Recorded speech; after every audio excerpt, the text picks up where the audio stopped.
உலகத் தமிழர்களின் உயிர்நாதம் உண்மை தமிழ் தொலைக்காட்சி. வணக்கம். உண்மை தமிழ் தொலைக்காட்சியின் பிரதான செய்திகள். முதலில் தலைப்புச் செய்திகள். முன்னாள் ஜனாதிபதிகளின் பாதுகாப்பு இன்றிலிருந்து அதிரடி உத்தரவு. மண்ணகழ்விற்கு எதிராக யாழ் தென்மராட்சியில் போராட்டம். ரணிலால் புதிய அரசாங்கத்திற்கு காத்திருக்கும் சவால், எச்சரிக்கும் முன்னாள் எம்பி. விடுதலை புலிகளின் தலைவருக்கு வாழ்த்து தெரிவித்தவருக்கு நேர்ந்த கதி. மீனவர் பிரச்சினைக்கு நிரந்தர தீர்வு கச்சத்தீவை மீட்பதே என்கிறது திமுக. அமெரிக்க விமானத்தின் மீது துப்பாக்கிச் சூடு நடத்திய அமெரிக்க கடற்படை. இனி விரிவான செய்திகள். இலங்கையின் முன்னாள் ஜனாதிபதிகளின் பாதுகாப்பிற்காக நியமிக்கப்பட்டுள்ள முப்படையினரையும் நீக்குவதற்கு தீர்மானிக்கப்பட்டுள்ளதாக தகவல்கள் வெளியாகியுள்ளது. இன்று முதல் நடைமுறைக்கு வரும் வகையில் குறித்த தீர்மானம் எடுக்கப்பட்டுள்ளது. கடந்த வாரம் நடைபெற்ற நாடாளுமன்ற அமர்வில் முன்னாள் ஜனாதிபதிகளின் பாதுகாப்பிற்காக நியமிக்கப்பட்டுள்ள முப்படையினரை நீக்கும் தீர்மானம் தொடர்பில் பொதுமக்கள் பாதுகாப்பு அமைச்சர் ஆனந்த விஜயபால விளக்கமளித்தார். இதன்படி இன்று முதல் காவல்துறை அதிகாரிகள் மாத்திரமே முன்னாள் ஜனாதிபதிகளின் பாதுகாப்பு பணிகளில் ஈடுபட உள்ளனர். தற்போது பாதுகாப்பு பணியில் ஈடுபடுத்தப்பட்டுள்ள காவல்துறையினரின் எண்ணிக்கையும் குறைக்கப்பட்டுள்ளதுடன் முன்னாள் ஜனாதிபதிகளின் பாதுகாப்பிற்காக போதிய அளவு காவல்துறையினர் ஈடுபடுத்தப்பட்டுள்ளதாக அரசாங்கம் தெரிவித்துள்ளது. எனினும் முன்னாள் ஜனாதிபதிகளின் பாதுகாப்பு 6 மாதங்களுக்கு ஒருமுறை மீளாய்வு செய்யப்படும் என்றும் அதற்கேற்ப பாதுகாப்பு ஏற்பாடுகள் பலப்படுத்தப்படும் என்றும் அரசாங்கம் தெரிவித்துள்ளது.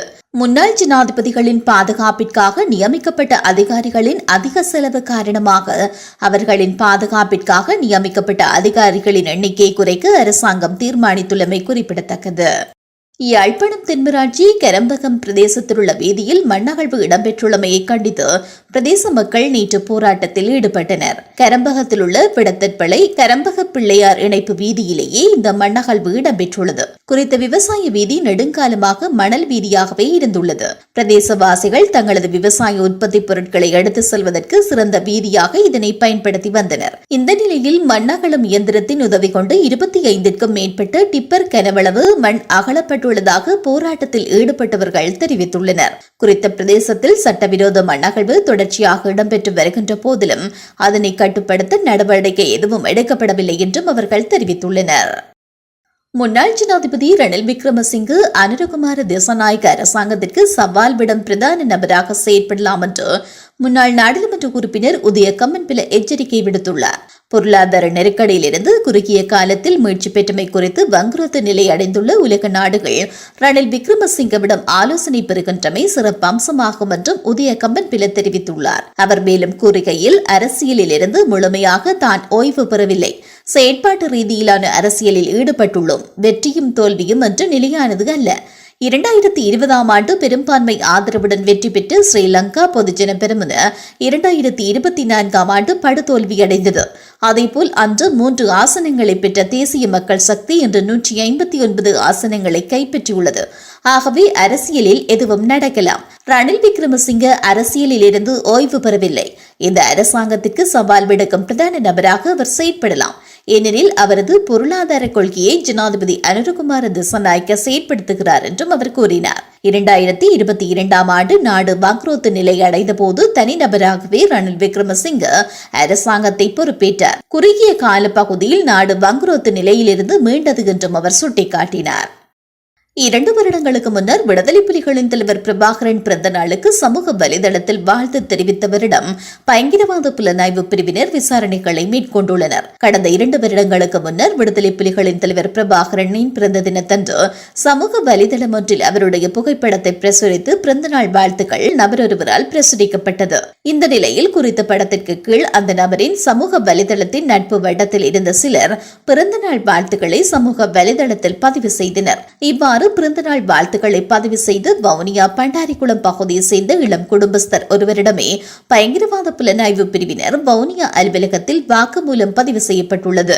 இதேவேளை இந்த முறை வடக்கு கிழக்கு பகுதியில் பிரபாகரனின் பிறந்தநாள் மற்றும் மாவீரர் நாள் நிகழ்வுகள் அரசாங்கத்தின் கெடுபிடிகளற்று இடம்பெற்ற நிலையில் கடந்த 2 வருடங்களுக்கு முன் இடம்பெற்ற இந்த சம்பவத்திற்கு விசாரணைகள் இடம்பெற்று வருகின்றமை சுட்டிக்காட்டத்தக்கது.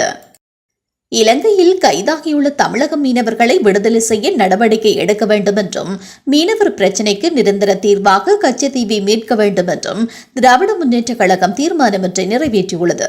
அந்த கட்சியின் தலைவரும் தமிழக முதல்வருமான மு.க. ஸ்டாலின் தலைமையில் நேற்று இடம்பெற்ற கட்சியின் செயற்குழு கூட்டத்தில் இந்த தீர்மானம் நிறைவேற்றப்பட்டுள்ளது. தமிழக மீனவர்கள் தொடர்ச்சியாக கைது செய்யப்படுகின்றமை மற்றும் அவர்களது படகுகள் பறிமுதல் செய்யப்படுகின்றமை என்பன அவர்களின் வாழ்வாதாரத்தை கேள்விக்குறியாக்கியுள்ளது. குறித்த மீனவர்களுக்கு சிறை தண்டனை மற்றும் அபராதம் விதிக்கப்படுகின்றமையினால் இரு நாடுகளுக்கிடையே நிலவும் நல்லுறவுக்கு பாதிப்பு ஏற்பட்டுள்ளதாகவும் திராவிட முன்னேற்றக் கழக செயற்குழு கவலை வெளியிட்டுள்ளது. அமெரிக்காவின் புளோரிடா மாகாணத்தில் செங்கடலின் மேல் பறந்து அந்நாட்டின் விமானம் மீது அமெரிக்காவின் கடற்படை துப்பாக்கிச் சூடு நடத்திய சம்பவம் பெரும் பரபரப்பை ஏற்படுத்தியுள்ளது. புளோரிடாவில் உள்ள செங்கடலில் மேலே FA-18 ரக போர் விமானம் ஒன்று பறந்து சென்ற போது திடீரென துப்பாக்கிச் சூடு நடத்தப்பட்டது. இந்த சம்பவத்தில் 2 விமானிகளில் ஒருவருக்கு லேசான காயங்கள் ஏற்பட்டன. அவர்கள் இருவரும் விமானத்தில் இருந்து வெளியே குதித்து உயிர் தப்பினர்.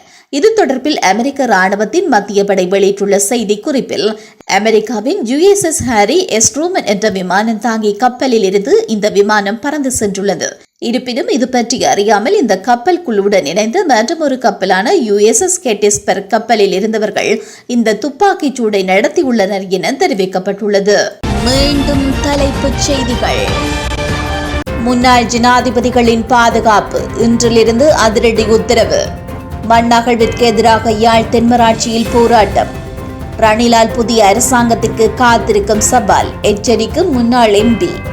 விடுதலை புலிகளின் தலைவருக்கு வாழ்த்து தெரிவித்தவருக்கு நேர்ந்த கதி. மீனவர் பிரச்சினைக்கு நிரந்தர தீர்வு கச்சத்தீவை மீட்பதே என்கிறது திமுக. அமெரிக்க விமானத்தின் மீது துப்பாக்கிச் சூடு நடத்திய அமெரிக்க கடற்படை. இத்துடன் இந்த செய்திகள் நிறைவடைகின்றன. மேலதிக செய்திகளை தெரிந்து கொள்ள உண்மை தமிழ் தொலைக்காட்சியோடு இணைந்திருங்கள். வணக்கம். உலகத் தமிழர்களின் உயிர்நாதம் உண்மை தமிழ் தொலைக்காட்சி.